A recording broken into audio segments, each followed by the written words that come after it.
আমার এই ফোনে যদি ভাই এখন থেকে কেউ কল দেয় তাহলে কিন্তু আমাকে আর আমার ফোনের কাছে এসে দেখতে হবে না যে কে আমাকে কল দিছে। ফোন নিজেই কিন্তু এখন আমাকে তার নাম এবং তার নাম্বার সব কিছুই বলে দিচ্ছে ফোন নিজে থেকেই। এখন আর আমাকে দূর থেকে ফোনের কাছে এসে আমাকে ফোনটা দেখে তারপরে তাকে বুঝতে হবে না যে কে কল দিছে। এরকমই একটি ইম্পর্টেন্ট সেটিং আজকে আমি আপনাদেরকে শিখিয়ে দেবো। আশা করি ভিডিওটি আপনাদের সকলের কাজে দিবে এবং সকলের জন্য অনেক বেশি উপকারে আসবে। তো ভিডিওটি বেশি বেশি করে শেয়ার করে দিবেন যাতে আপনার বন্ধুরাও দেখার সুযোগ পায় ভিডিওটি এবং নতুন একটা কাজ সম্পর্কে জানতে পারে। তো চলুন কথা না বাড়িয়ে ভিডিওটি শুরু করা যাক। অলরাইট, এই কাজটি আপনারা দুইভাবে করতে পারবেন। যাদের এক হচ্ছে আপনাদের বাই ডিফল্ট যে অ্যাপ্লিকেশনটি আছে, আপনাদের ফোনে যে অ্যাপ্লিকেশনটি আছে এই অ্যাপ্লিকেশনের মাধ্যমে করে নিতে পারবেন। যদি আপনাদের ফোনে ওই অ্যাপ্লিকেশনটি না থাকে তাহলে আপনারা কিভাবে করবেন সেটি আজকে আমি আপনাদেরকে দেখিয়ে দেবো। এবং ওই অ্যাপ্লিকেশনের আপনাদের বাই ডিফল্ট যে কল অ্যাপস আছে এই অ্যাপসের মাধ্যমে যদি আপনাদের এই সেটিংসটি থেকে থাকে তাহলে কিভাবে করবেন সেটাও আমি দেখিয়ে দেবো। দুইটা মাধ্যমেই আমি দেখিয়ে দেবো।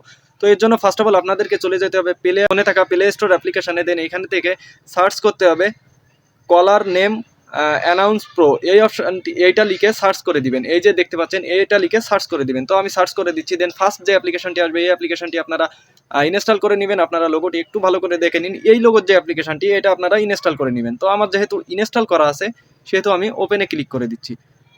এখন কিন্তু আর আপনার ফোনের কাছে এসে দেখতে হবে না যে আপনাকে কে কল দিছে। তো এইখানে কিন্তু বেশ কিছু পারমিশন চাইবে, আপনারা সকল পারমিশনগুলো দিয়ে দেবেন, অ্যাপ্রুভ করে দিবেন। দেন অ্যালাউ অ্যালাউ অ্যালাউ অ্যালাউ সবগুলো পারমিশনে কিন্তু আপনাদেরকে দিয়ে দিতে হবে।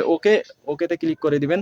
দেন এখান থেকে display yellow display over the other apps এটা অন করে দিবেন। দেন ব্যাকে চলে যাবেন। ব্যাকে যাওয়ার পর এখান থেকে ওকেতে ক্লিক করে দিবেন। দেন এখান থেকে কলার নেম অ্যানাউন্সার প্রোটা আপনাকে পারমিশন দিয়ে দিতে হবে।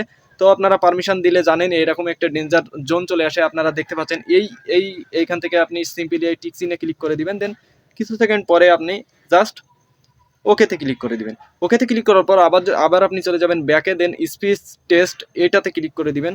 স্পিচ টেস্টে ক্লিক করার পর ইয়েসে ক্লিক করবেন। ইয়েসে ক্লিক করার পর ওকেতে ক্লিক করবেন। এখন কিন্তু এখানে দেখতে পাচ্ছেন যে আপনার আবার পারমিশন চাচ্ছে। তো আপনারা পারমিশনের এই সাইড থেকে আপনারা ব্যাকে চলে যাবেন। দেন এখানে দেখতে পাচ্ছেন অ্যানাউন্সিং ইজ অ্যানাবেল। আপনারা এখন কিন্তু কেউ যদি কল দেয় তাহলে কিন্তু তার নাম শো করবে এবং তার নাম বলে দিবে ফোন এবং তার নাম্বারটাও বলে দিবে। এখন যদি আপনারা চান যে আপনাদের নাম বলার আগে অন্য কিছু অ্যাড করতে, যেমন আপনার নাম আপনি অ্যাড করে দিতে পারেন বা আপনার প্রিয় কোনো কথা আপনি অ্যাড করে দিতে পারেন, তার জন্য আপনাকে সিম্পলি এখানে কলে চলে যেতে হবে।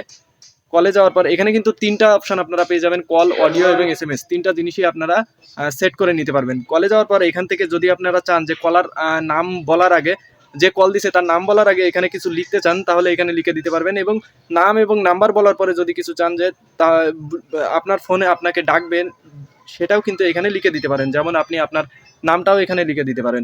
এবার দেখিয়ে দিচ্ছি যে আপনি কিভাবে আপনার ফোনে থাকা অ্যাপ্লিকেশনের মাধ্যমে করবেন। এর জন্য আপনাকে চলে যেতে হবে আপনার ফোনে থাকা কলিং অ্যাপ্লিকেশনে। কলিং অ্যাপ্লিকেশনে যাওয়ার পর এখান থেকে আপনি থ্রি ডট মেনুতে ক্লিক করে দিবেন। থ্রি ডট মেনুতে ক্লিক করার পর সেটিংস অপশানে চলে যাবেন। সেটিংস অপশানে যাওয়ার পর একদম নিচের দিকে আপনি একটা অপশান দেখতে পাবেন কলার আইডি অ্যানাউন্সমেন্ট। এই অপশানে ক্লিক করে দিবেন। এই অপশানে ক্লিক করার পর এখান থেকে নেভার থাকবে, আপনি জাস্ট অলওয়েজ করে দেবেন। আপনার কাজ শেষ। এটি করলে কিন্তু আপনার ফোনে এখন যেই কল দিক তার নাম ধরে ডাকবে।